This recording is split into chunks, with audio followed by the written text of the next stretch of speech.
Morning friends, welcome back to my channel Arpita লাইফস্টাইলে সবাইকে স্বাগত।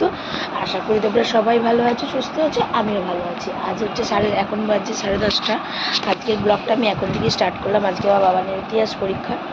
তো আজ সকালবেলা গিয়ে কালকে সারা রাত আমি জানি না কদিন ধরে আমার রাতেরবেলা কেন আমি ঘুমাতে পারছি না, কেমন শরীরের মধ্যে অস্বস্তি করছে এবং উল্টো পাল্টা চিন্তা আসছে। আমি কেনর কারণটা আমি আজও পর্যন্ত সত্যি জানি না। আগামীকালও ঘুমাতে পারিনি, গতকাল আর কি, কালকেও ঘুমাতে পারিনি। তো লাইট জ্বালাতে লাগবে না। কি কি বল, কি ঠিক আছে। দাঁত ভালো করে না বাজলে চামড়াতে বলছি, ওটাই হয়। তো সকালবেলা রুটি আলু ভাজা করে সবাইকে দিলাম। বাবান তো দই মুড়ি খেয়েছে।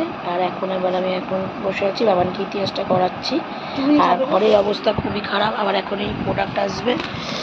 তো চলো তোমরা সাথে থাকো, দেখতে থাকো। আর যারা যারা এখন আমার চ্যানেলটা ফলো করোনি অবশ্যই কিন্তু ফলো করে দিও। আর হ্যাঁ, আমাকে এইভাবেই ভালোবাসতে থাকো। তোমাদের ভালোবাসাটা আমার জীবনে সত্যি খুব বড় প্রয়োজন। কারণ মানুষ সব কিছু বাজার থেকে কিনতে পারে, কিন্তু ভালোবাসাটা আর আশীর্বাদটা কিনতে পারে না।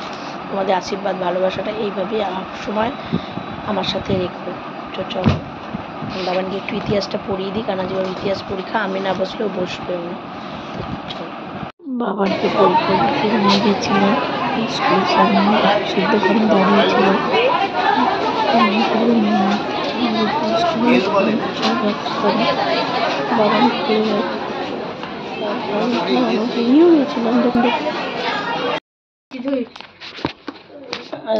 দেখতে পাচ্ছ বাবানকে এইমাত্র স্কুল থেকে নিয়ে এলাম। নিয়ে এসে এখন আমি ভাত খেতে বসেছি। উচ্ছে ভাজা, ডাঁটার ডাল, পটল আলু বড়ার তরকারি, আচ্ছা সব একবারে নিয়ে নিয়েছি। কী করবো, রোদের মধ্যে গেলাম। তারপর হচ্ছে স্নেহার, পুজো সোনার মায়ের আর আমাদের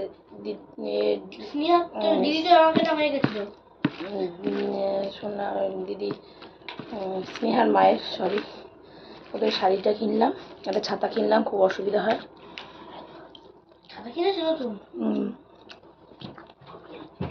খুলবি না এখন, খুলবি না, পরে দেখাবো। বস বস।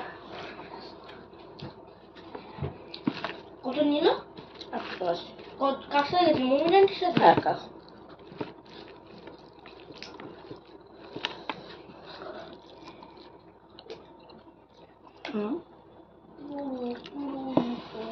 এসে ভাত খেতে বসে গেলাম। কাজ করে তাড়াতাড়ি করে চান করে দৌড়েছি।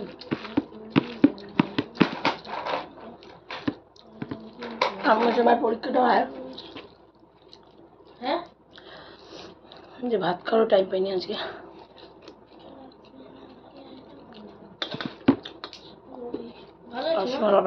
আইসক্রিম কিনে দিয়েছি। 15 টাকার আইসক্রিম না, 15 টাকার এমনি বিস্কুটের মতো রং ছিল। ওটাকে আইসক্রিম বলে তো কি বলে?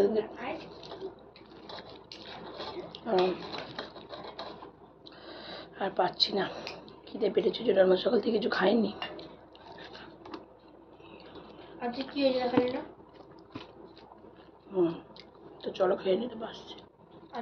আমি কোথায় এসেছি, আমি এখন ঘুম থেকে উঠে গেছি। উঠে গিয়ে এখন রেডি হয়ে গেছি। বাবানের ব্যাগও যেন পড়তে যাচ্ছি, আমরা পড়তে নিয়ে যাবো বাবানকে। তার আগে তানদেবেদের দেখা করিয়ে নিয়ে যাবো। ওর পাগল হয়ে গেছিলো। আর সবথেকে বড় কথা, এত চোখে ঘুম। আমি 4:30টার সময় ঘুমিয়েছি আর 7টার সময় ঘুম থেকে উঠেছি। টানা ঘুমিয়েছি, এখনও ঘুম পাচ্ছে। তো চলো সাথে থাকো, দেখতে থাকো। এখন আজকে কীভাবে দৌড় বললাম যে খেয়ে দিয়ে আমি গেছিলাম, খেয়ে দিয়ে একটু রেস্ট নিয়ে তারপরে গেলাম বাবানকে পড়তে দিতে। তানির সাথে দেখা করিয়ে বাবানকে পড়তে দিয়ে এসে একটু গল্প করে আবার গেলাম বাবানকে আনতে। অনেকক্ষণ দাঁড়িয়ে থাকতে হয়েছে, স্যারের দেরি হয়েছে। এসে রান্না বসিয়ে দিলাম। এখানে ডিম সিদ্ধ হচ্ছে, এখানে আলু চচ্চড়ি বসিয়েছি, রুটি হবে। আবার দেখি প্রেসারে বাবার ভাতও করতে হবে। মানে আমি যে পাগল হয়ে যাচ্ছি। সবাই দেখতে থাকবে। ওদের সব কমপ্লিট হয়ে গেছে, দেখো। এবার আমি খাবার নিয়ে এসেছি। সব থেকে বড়ো কথা হলো, ওই দিদিটার আবার খুব অবস্থা খারাপ, তাই সবাই নিয়ে ডাক্তারের কাছে গেল হসপিটালে। সেই কারণে ওখানে ছিলাম, তাই লেট হলো। আলু চচ্চড়ি, রুটি আর ডিম চলে এসেছি। এই 12টা বাজতে যাচ্ছে। রান্না অনেকক্ষণ হয়ে গেছিলো, কিন্তু ওইখানে গিয়ে দাঁড়িয়েছিলাম।